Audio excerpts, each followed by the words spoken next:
Hey everyone, today I'll show you how to move columns in Excel step by step. First, click on the column header letter at the top of the spreadsheet. That's the letter like B, C, or D at the very top, above row 1. The entire column will become highlighted to show it's selected. Next, move your mouse pointer to the edge of that selected column header, either the left or right border. Don't click yet, just hover there. Watch for your cursor to change into a four-sided arrow or a hand icon. That cursor change is what tells you you're in the right spot. Now here's the most important step.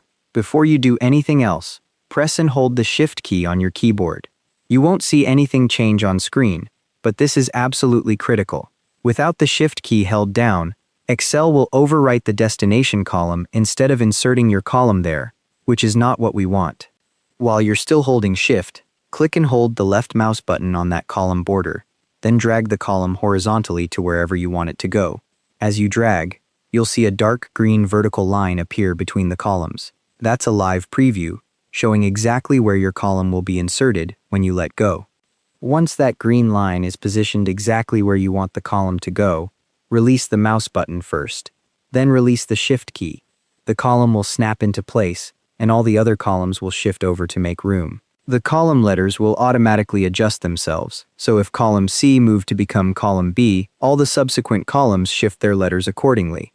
If you accidentally drop the Shift key too early while dragging, Excel will try to replace the destination column instead of inserting. If that happens, just press Ctrl+Z immediately to undo, then try again.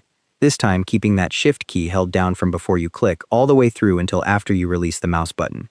A few quick tips before we wrap up. If the drag and drop doesn't work at all, go to File, then Options, then Advanced, and under Editing Options, make sure Enable Fill Handle and Cell Drag and Drop is checked. Sometimes this gets disabled. Also, if your worksheet is protected, you'll need to unprotect it first before you can move columns.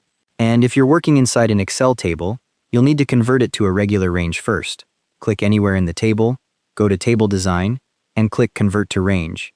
Then you can use the Shift plus Drag method. That's everything you need to do. Thanks for watching.